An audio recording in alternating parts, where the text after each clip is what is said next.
मुगलों के इतिहास में तख्त उसे ही नहीं नसीब हुआ जो तख्ते यानी अपनों के ही हाथों से मरने से बच गया। बाबर को छोड़ दे तो भाइयों को मार कर सत्ता हासिल करने की ये परंपरा हुमायूं से शुरू हुई और आखिरी शासक बहादुर शाह जफर तक बदस्तूर जाहिर रही। फिलहाल जानते हैं कि सत्ता हासिल करने की ये परंपरा हुमायूं जैसे नरमदिल बादशाह को क्यों शुरू करनी पड़ी। बाबर ने अपने जीवन काल में ही अपने भारतीय साम्राज्यों को चारों बेटों के बीच बांट दिया था, जिसके मुताबिक हुमायूं को दिल्ली और कामरान को काबुल और कंधार का शासक बनाया गया। अपने जीवन काल में ही बाबर ने हुमायूं से ये वचन लिया था कि बादशाह बनने के बाद वो अपने भाइयों का ख्याल रखेगा और उनके साथ कभी अन्याय नहीं करेगा।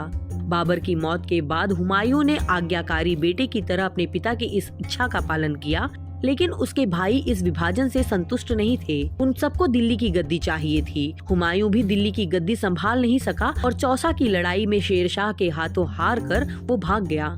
शेरशाह की मौत के बाद वो फिर वापस लौटा, लेकिन इस बार उसे शिकस्त खानी पड़ी। राजपूत राजा मालदेव ने उसे हरा दिया और हुमायूं दर दर भटकने को मजबूर हो गया। मालदेव से हार कर जब हुमायूं काबुल की तरफ भाग रहा था, तभी रेगिस्तान में अकबर का जन्म हुआ। हुमायूं नवजात अकबर को लेकर काबुल के रास्ते फारस के शाह की शरण में जाना चाहता था। हुमायूं के भाई कामरान ने काबुल में ही उसका रास्ता रोक दिया। फतेहाल हुमायूं युद्ध करता रहा और उसे वहां से भागना पड़ा। कामरान ने अकबर को कैद कर लिया।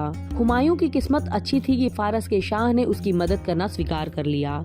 उसने शाह से वादा किया कि वो काबुल और कंधार जीतकर उसे तोहफे में देगा। कंधार और काबुल में कामरान का शासन था। हुमायूं फारस की सेनाओं के साथ काबुल पर चढ़ाया। हुमायूं ने काबुल को बुरी तरह से घेर रखा था और कामरान को जब अपनी हार निश्चित नजर आने लगी तो उसने तुरुप का पत्ता चलाते हुए 2 साल के अकबर को किले के ऊपर बांधकर हुमायूं की आग उगलती तोपों के सामने कर दिया, ताकि हुमायूं किले पर तोपे न दाग सके। लेकिन हुमायूं के सैनिक पीछे से किले पर चढ़ गए और उन्होंने अकबर को सुरक्षित बाहर निकाल लिया। इस लड़ाई में कामरान पराजित हुआ और हुमायूं ने उसे पकड़कर सजाए मौत की बजाय उसकी आंखें निकलवा दी, जिसके बाद कामरान मक्का चला गया और वहीं उसकी मौत हो गई।